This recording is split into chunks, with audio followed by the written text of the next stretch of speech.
My accident was almost 2 years ago now, and yesterday I rode my longest ride on a hand cycle so far. It was 45 miles in just over 5 hours. Well, very good. And as you know, we're here with Danny Chu in Pittsburgh, Pennsylvania. And Danny, you've been watching the race. What do you see going on that interests you?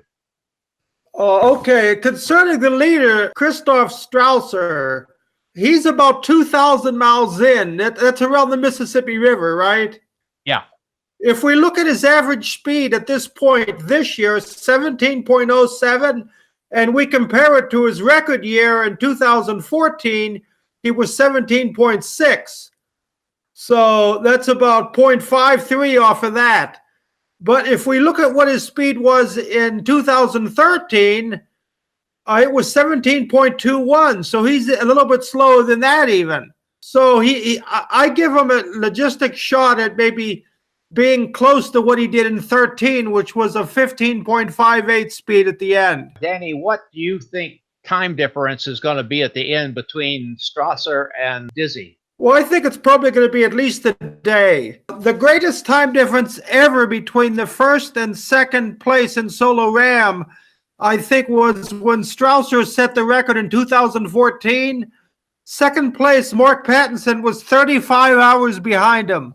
Well, if we look at some more stats, let's look at Nicole's data. Nicole is riding very well in fourth place overall. The leader in the women's solo.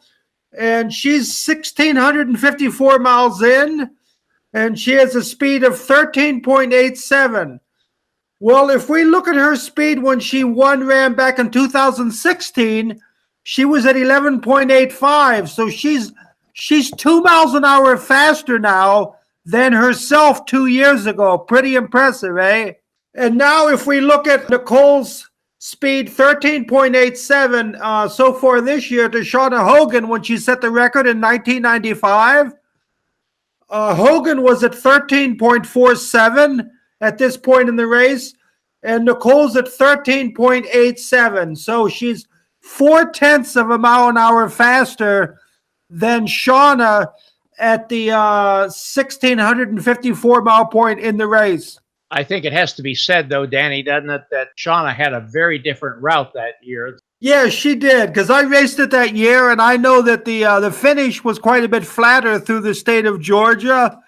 You didn't have those rollers, the West Virginia mountains you have to deal with. Okay, I'm also looking at Shauna Hogan's data. I'm comparing her this year's speed to when she finished 2 years ago and set the 50-plus record in 2016. Okay. Shauna was 1,200 miles into the race, and her speed this year is 10.22. And at that same distance into the race 2 years ago, she was at 10.3. So that's only a 0.08 mile an hour difference. That's pretty close. Okay, and my impression is that Shauna started a little slower than what she usually does. Is that your impression? She did. Next I look at Kathy Roche Wallace. She's the other 50-plus woman racing against Shauna, and she was 1,272 miles in. She had an average speed of 10.59. But if we look at Kathy when she finished back in 2011, when she set the then 50-plus women's record, she was only 9.04 miles an hour. So she's over a mile per hour faster than she did in 2011, 7 years ago, when she set the then 50-plus record. Isn't that interesting? Okay, one more thing. You told me you wanted me to tell you something you didn't know. Well, if Strausser wins RAAM again this year, he will have the exact finishing record as the late Jure Robic. If Strausser wins this year, he will have done 8 solo RAAMs. They will have each won 5, had 1 second-place finish, and 2 DNFs. Hey, Danny, thank you a lot for giving us your insights. We'll get back to you later on and see how things are going, okay? All right, Lee. Have fun at the Ohio RAAM time stations. Don't wear yourself out too much.